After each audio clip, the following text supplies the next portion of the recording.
शब्द एनी ओनी ना बोले एको शब्द एकर एनी ओनी ना होला ए मेहरू काहे मारा देखो लकड़ी लकड़ी कथी लड़की हां देखा ही लड़कियां ना इतना पिया लेगा कि शुद्ध अगर गोली ना निकला था तब अपने बहन के देख लेबे त ना चिरबे के हमर बहन के चिक्का है देख अब शुरू होता अबे चढ़ाई काम गड़बड़ हो गया हां देख हम जब भी कराते हैं तो काहे नाराज होती है रे काहे ना होता बाप रे बाप आज मारेंगे और मार के मुर्गा देंगे करे शुद्ध खाना नहीं के होता है हम तो चलले है मारे और मार एगो जाता धर्म ना तो भक देना सब टूट जाए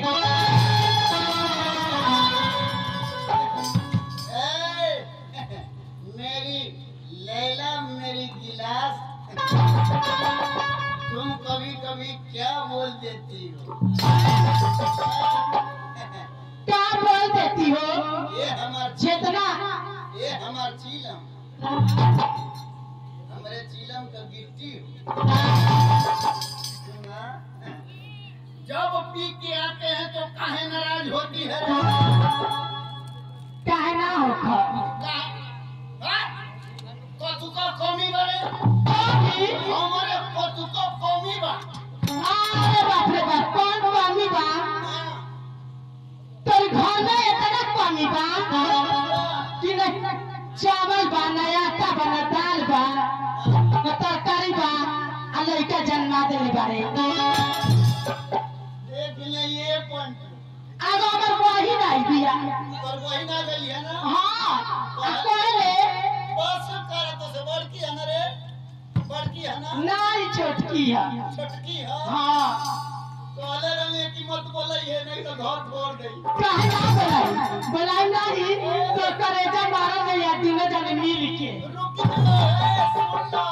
कारे रुपया ना अरे कगरवा अरे की जतिया मती रम जा ओसो कोई रात हो जा दुनिया हमारी करे होगा एक गाय बड़ी मारे का मारो तो भूखे से का करे होगा खाली सट्टा कर जो कि सट्टा नहीं तो जाई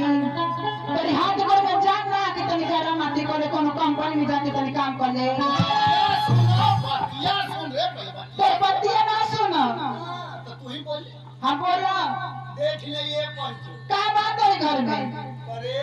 हां बोल दे तू अपनी बहन का घर बसावे लेके उजाड़े रोज को पूरा रोज घर बसे खाना और तन दुकान में देबो मारी का आज हमेशा ने सड़वाइन को हां तो जो मौका रही हुए देई हां सब बात हम भैंसों से सुर ना छिगा जे मौका रही हुए देई मार मौका के ए जीवन में तो पिया ना और मारवाई का ही बुझाता सुना मार जब 112 नंबर बोलाई भाई मर्दे का शान लाठी होले हां ना जे लाठी छुएला वो मौगा ना हो हां का वो तोरी माई बाबू का सौदा है सुना आई बालू रिश्तेदारी करे हां तब तू हमार घर भरे आज ले हमार मेहरारू रे यौले ना वाली हो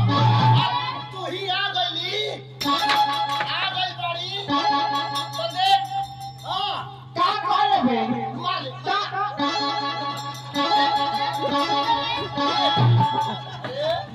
एक और देखाना अरे मन तो कहते कि तोरियों में भोग दिया जुगनू में भोग दिया सुन हम ना सुना तो के जोर करे के कौन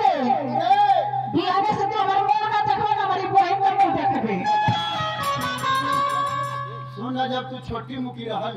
हां तो का भाई जब हम आई कि ना हां आज न तनी गोर का चिच्चर का भइल बाड़ू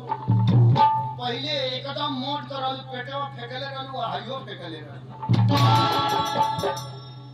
मनो दे का याद करी हमारे भाई बाप खियावले रहना तो ऐसा रहना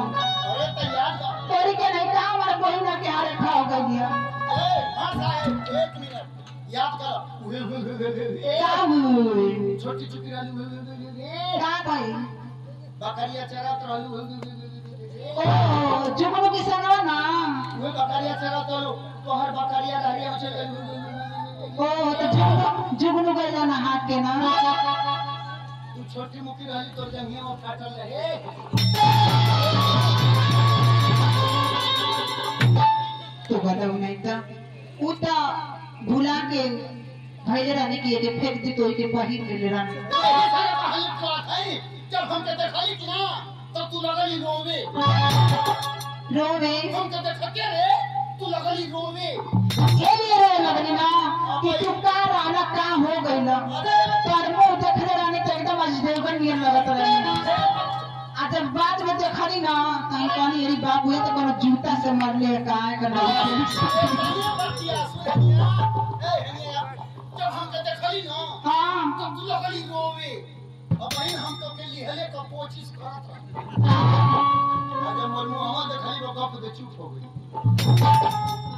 कुछ काहे चुप हो गई काहे मोर मुंहवा के साथे तोर नजरिया मोर थैलियों में गइल है ओ और मन पसंद पार्ले जी ले ले रही पार्ले जी हरली गप दे तोर मुंह में एगो डाल दे हम तो लॉलीपॉप का दीवाने हैं तू पार्ले जी पूछत इतना अच्छा लगेला कि चूसक का जब तू पार्ले जी पूछत रहलू ना हां तो तू पूछत रहलू हमके बड़ा मीठा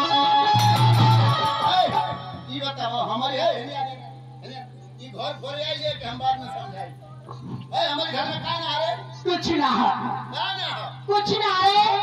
रेडिया मोर रेडिया में अरे गोरकी रेडिया मोर अरे गोरकी रेडिया में करिया रेडिया क्या करे बरे करे क्या करे बरे नातिया का बेटा ओई देखो ये दा हम कोई दिल की कार्य गोरकी तो हम जाने कि पूरा खुश हो जाई हमका बच्चा कार्य करिया ए गोरकी हां बात सुन लो हां ये करियावा कचमावा तनी भकाट के अच्छा आ तोहरे गोरका गलवा पर सटा दिया जा तो देखे वाला जाना तारू का कहीं है क्या कही कहीं अरे वाह क्या बनाने वाले ने बनाया है चेहरे पे काला तिल लगाया है तो हर बड़ाई हो जाए ये गोरकी तो होई ना बड़ाई अरे बिना बबतिया सुन लो हां ये करियावा